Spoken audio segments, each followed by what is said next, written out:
আকাশবাণী খবর পড়ছি নমামি বসুরুদ্র। প্রথমে বিশেষ বিশেষ খবর। রাষ্ট্রপতি দ্রৌপদী মুর্মু বলেছেন, সুসংহত ভবিষ্যতের লক্ষ্যে জল সংরক্ষণকে অভ্যাস নয়, জীবন ধারণের পন্থা হিসেবে গ্রহণ করতে হবে। প্রধানমন্ত্রী নরেন্দ্র মোদী আজ কোচিতে অখিল কেরালা ধীবর সভার 50 বছর পূর্তি সম্মেলনে বলেন, গত 50 বছরে তারা দেশে মৎস্যজীবীদের অধিকার রক্ষায় কাজ চালিয়ে যাচ্ছে। রেলমন্ত্রী অশ্বিনী বৈষ্ণব বলেছেন, দেশের স্বয়ংক্রিয় রেল সুরক্ষা ব্যবস্থা কবচের কাজ দ্রুত গতিতে এগিয়ে চলেছে। নতুন করে সেনা অভিযান শুরু হওয়ায় পশ্চিম এশিয়ায় গত কয়েক ঘণ্টায় সংঘাত আরও ঘনীভূত হয়েছে। মার্কিন রাষ্ট্রপতি ডোনাল্ড ট্রাম্প জানিয়েছেন, 50 বছরের মধ্যে এই প্রথম আমেরিকা তৈল শোধনাগার পেতে চলেছে। বিনিয়োগ করবে রিলায়েন্স ইন্ডাস্ট্রি। সুপ্রিম কোর্ট দেশে এই প্রথম ইউথানেসিয়া বা পরোক্ষভাবে স্বেচ্ছা মৃত্যুর অনুমতি দিয়েছে।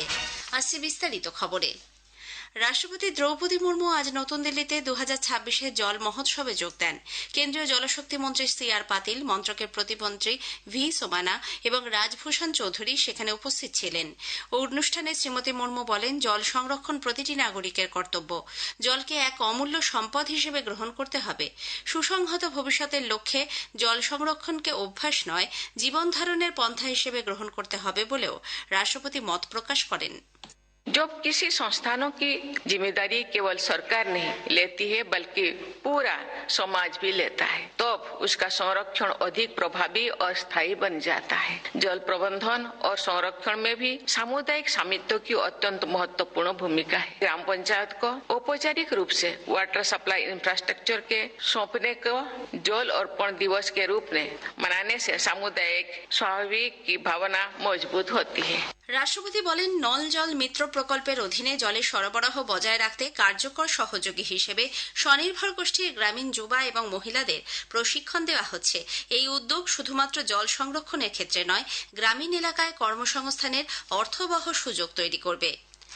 প্রধানমন্ত্রী নরেন্দ্র মোদী আজ কেরালামের কোচিতে অখিল কেরালা ধীবর সভার 50 বছর পূর্তি সম্মেলনে যোগ দেন। অনুষ্ঠানে প্রধানমন্ত্রী বলেন, গত 50 বছরের ধীবর সভা দেশের মৎস্যজীবীদের অধিকার রক্ষায় কাজ চালিয়ে যাচ্ছে। তিনি ধীবর সভার সব মৎস্যজীবীদের অভিনন্দন জানান। अखिल केरला धीवरा सभा आज अपनी 50th एनिवर्सरी मना रही है। ये संगठन फिशरमैन समुदाय के अधिकारों की रक्षा के लिए निरंतर काम कर रहा है। 50 इयर्स की इस यात्रा में आपका परिश्रम जुड़ा है। मैं केरलम के सभी फिशरमैन साथियों को, धीवरा सभा के सदस्यों को बहुत शुभकामनाएं देता हूं। উল্লেখ্য, প্রধানমন্ত্রী আজ কেরালাম ও তামিলনাড়ু সফর করছেন। কেরালামের এর্নাকুলামে প্রধানমন্ত্রী প্রায় 10,800 কোটি টাকার একাধিক উন্নয়নমূলক প্রকল্পের উদ্বোধন ও শিলান্যাস করবেন। এরপর তামিলনাড়ুর তিরুচিরাপল্লিতে প্রধানমন্ত্রী প্রায় 5,650 কোটি টাকার বিভিন্ন প্রকল্পের উদ্বোধন করবেন। এগুলির মধ্যে রয়েছে পেট্রোলিয়াম ও প্রাকৃতিক গ্যাস পরিকাঠামো, গ্রামীণ যোগাযোগ এবং মহাসড়ক উন্নয়নের মতো গুরুত্বপূর্ণ একাধিক ক্ষেত্র। নতুন 5টি ট্রেন পরিষেবারও সূচনা হবে। আকাশবাণীর সংবাদদাতা জানিয়েছেন, এই ট্রেনগুলির মধ্যে রয়েছে 2টি অমৃত ভারত এক্সপ্রেস। এই ট্রেনগুলি তামিলনাড়ু ও অন্ধ্রপ্রদেশের মধ্যে যোগাযোগ ব্যবস্থাকে আরও সুগম করে তুলবে। লোকসভায় আজ অধ্যক্ষ ওম বিড়লার অপসারণের বিষয়ে আনা প্রস্তাব নিয়ে পুনরায় আলোচনা শুরু হয়েছে। গতকাল কংগ্রেস সাংসদ ডক্টর মোহাম্মদ জায়েদ লোকসভায় এই প্রস্তাবটি উত্থাপন করেন। এদিকে ইলেকট্রনিক্স ও তথ্য প্রযুক্তি মন্ত্রী অশ্বিনী বৈষ্ণব বলেছেন, ভারতে ইন্টারনেট পরিষেবায় বিশ্বের মধ্যে সবচেয়ে বেশি সুলভ ও সাশ্রয়ী। তিনি আজ লোকসভায় অতিরিক্ত প্রশ্নের উত্তরে বলেন, দেশে ইন্টারনেটের শুল্ক হার বিশ্বের মোট গড়ের তুলনায় প্রায় 25% কম। গত এক দশকে প্রধানমন্ত্রী নরেন্দ্র মোদীর ডিজিটাল ইন্ডিয়া উদ্যোগের মাধ্যমে 3টি প্রধান ডিজিটাল ক্ষেত্রের অন্তর্ভুক্তি করেছেন, যার ফলে এই পরিষেবা আরও সম্প্রসারিত হয়েছে। पिछले 10 वर्षों में डिजिटल इंक्लूजन के लिए 3 फ्रंट्स पे काम किया है। सबसे पहले increasing the access to internet, second making internet affordable और तीसरा प्रोवाइडिंग डिजिटल पब्लिक इंफ्रास्ट्रक्चर। आज से 10 साल पहले 2014 में जहां पे मात्र 25 करोड़ लोगों को इंटरनेट की कनेक्टिविटी अवेलेबल थी, 103 करोड़ लोगों को आज इंटरनेट की कनेक्टिविटी अवेलेबल है। রেলমন্ত্রী অশ্বিনী বৈষ্ণব বলেছেন, দেশের স্বয়ংক্রিয় রেল সুরক্ষা ব্যবস্থা কবচের কাজ দ্রুত গতিতে এগিয়ে চলেছে। তিনি লোকসভায় আজ অতিরিক্ত প্রশ্নের উত্তরে বলেন, জটিল এই কবচ ব্যবস্থার আওতায় 8,570 কিলোমিটার এলাকায় অপটিক্যাল ফাইবার বসানোর কেবল কাজ শুরু হয়েছে। 1100টি টেলিযোগাযোগ টাওয়ার ও 700টি স্টেশন ডেটা কেন্দ্র চালু করা হয়েছে। 90-এর দশকে এই কবচ বসানোর কাজ শুরু হওয়া উচিত ছিল, কিন্তু তখন তা হয়নি। 2014 সালে প্রধানমন্ত্রী নরেন্দ্র মোদী কার্যভার গ্রহণের পর এই কাজ শুরু করেন বলে শ্রী বৈষ্ণব উল্লেখ করেছেন। ये ट्रैक काफी पहले बिछाया गया था और इसमें कैपेसिटी बढ़ाने के लिए कंप्लीट डिटेल प्रोजेक्ट रिपोर्ट बनाने का काम भी चल रहा है और इसमें मदद भी चाहिएगी, क्योंकि इसमें 4 राज्य इस कोंकण रेलवे कॉरपोरेशन लिमिटेड के शेयर होल्डर्स हैं, उन सब का भी इसमें प्रयास चाहिएगा। इसमें मदद महाराष्ट्र से और गोवा से मिल रही है। मैं रिक्वेस्ट करूंगा कर्नाटक सरकार और केरल सरकार भी इसमें अपना योगदान दे। এর আগে পশ্চিম এশিয়ার পরিস্থিতিতে এলপিজির দাম বৃদ্ধি নিয়ে আলোচনার দাবিতে লোকসভার অধিবেশন বেলা 12টা পর্যন্ত মুলতবি করে দিতে হয়। আজকের প্রসঙ্গে এবারের বিষয় কর্কট রোগ ও তার প্রতিরোধ। আজ শুনবেন দ্বিতীয় পর্ব। বিশিষ্ট ক্যান্সার বিশেষজ্ঞ ডক্টর শঙ্কর নাথের সঙ্গে কথা বলেছেন কাশফিন নাহার। আকাশবাণী সংবাদ বিভাগ প্রযোজিত অনুষ্ঠানটির দ্বিতীয় পর্ব শুনবেন রাত 9:30টায় গীতাঞ্জলি, ডিটিএইচ বাংলা এবং আকাশবাণী সংবাদ কলকাতা সোশ্যাল মিডিয়া প্ল্যাটফর্মে। এই খবর আপনারা শুনছেন আকাশবাণী থেকে। আমাদের সংবাদ শোনা যাবে ইউটিউব চ্যানেল আকাশবাণী সংবাদ বাংলা, ফেসবুক ও ইনস্টাগ্রাম আকাশবাণী সংবাদ কলকাতা এবং এক্স হ্যান্ডেল AIR নিউজ কলকাতাতে। নতুন করে সেনা অভিযান শুরু হওয়ায় পশ্চিম এশিয়া গত কয়েক ঘণ্টায় সংঘাত আরও ঘনীভূত হয়েছে। মার্কিন যুক্তরাষ্ট্রের সেন্ট্রাল কমান্ড জানিয়েছে, হরমুজ প্রণালীর কাছে জলপথে মাইন বসাতে সক্ষম 16টি ইরানি জলযানকে তাদের নৌসেনা ধ্বংস করে দিয়েছে। ইরান তেলবাহী জাহাজে ধ্বংসের লক্ষ্যে জলপথে মাইন পাচ্ছে বলে রিপোর্ট আসার পরই এই আক্রমণ। এদিকে মার্কিন বিদেশ সচিব পিটার হেগসেট জানিয়েছেন, বর্তমান পরিস্থিতিতে লড়াই আরও সংকটপূর্ণ হতে পারে। আমেরিকা ও ইসরায়েলি সেনার দাবি, সংঘর্ষ শুরু হওয়ার পর থেকে এখনো পর্যন্ত ইরানের 5000 স্থানে হামলা চালানো হয়েছে।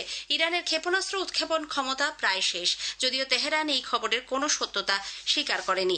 ইরানও লাগাতার ড্রোন ও ক্ষেপণাস্ত্রের মাধ্যমে পাল্টা জবাব দিয়ে যাচ্ছে।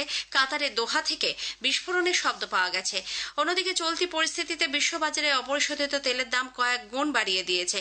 তবে গত কয়েকদিনের পরিস্থিতি থেকে কমে ব্যারেল প্রতি তেলের দাম দাঁড়িয়েছে $89। বিঘ্নিত হচ্ছে আন্তর্জাতিক উড়ান পরিষেবাও।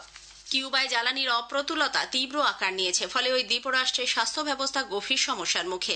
তৈরি হয়েছে মানবিক সংকট। রাষ্ট্রসংঘের মানবিক সহায়তা বিষয়ক দপ্তর বলেছে, হাসপাতালগুলিতে কিছুক্ষণ অন্তরই বিদ্যুৎ সরবরাহ বিঘ্নিত হচ্ছে। মিলছে না প্রয়োজনীয় ওষুধপত্র, জরুরি সরঞ্জাম ব্যবহার করতে অসুবিধা হচ্ছে। একই সঙ্গে নবজাতক ও প্রসূতি বিভাগ সহ জরুরি পরিষেবাও বাধাপ্রাপ্ত হচ্ছে। ওষুধ বা ইনজেকশনের ক্ষেত্রে কোল্ড চেইন মেনটেন করা সম্ভব হচ্ছে না। জ্বালানির অভাবে অ্যাম্বুলেন্স চালানো দুরূহ হয়ে পড়েছে। মার্কিন প্রশাসন গত মাসে জানিয়েছে, সামান্য পরিমাণে তেল কিউবাতে ঢুকতে দেয়া হলেও তা শুধু বেসরকারি কোম্পানিগুলিকে বিক্রি করতে হবে, সরকারকে তা দেয়া যাবে না। অন্যদিকে পশ্চিম এশিয়ার সংঘর্ষের প্রেক্ষিতে হরমুজ প্রণালী দিয়ে বাণিজ্যিক জাহাজ চলাচল প্রায় বন্ধ হওয়ার পথে। ট্যাঙ্কার চলাচলও কমে গেছে অন্তত 80%। বিদেশ মন্ত্রকের পশ্চিম বিষয়ক সচিব সিভিজার জেনেভায় আন্তর্জাতিক টেলিযোগাযোগ সংগঠন ITU সচিব ডরিন বগডান মার্টিনের সঙ্গে বৈঠক করেছেন। সুরক্ষিত, নিরবচ্ছিন্ন এবং অন্তর্ভুক্তিমূলক ডিজিটাল পরিকাঠামো বিষয়ে তারা কথা বলেন। ইরানের বিদেশ মন্ত্রক মুখপাত্র ইসমাইল বাকাই শ্রীলঙ্কার গল উপকূল থেকে প্রায় 40 নটিক্যাল মাইল দূরে একটি মার্কিন ডুবোজাহাজের টর্পেডো হামলায় আইরিস ডেনার ডুবে যাওয়ার ঘটনায় নিহত নাবিকদের প্রতি শ্রদ্ধা জানিয়েছেন। এই পদক্ষেপকে যুদ্ধ অপরাধ এবং আন্তর্জাতিক আইন লঙ্ঘন বলে অভিহিত করেন তিনি। মার্কিন রাষ্ট্রপতি ডোনাল্ড ট্রাম্প বলেছেন, 50 বছরের মধ্যে এই প্রথম আমেরিকায় তৈল শোধনাগার তৈরি হতে চলেছে।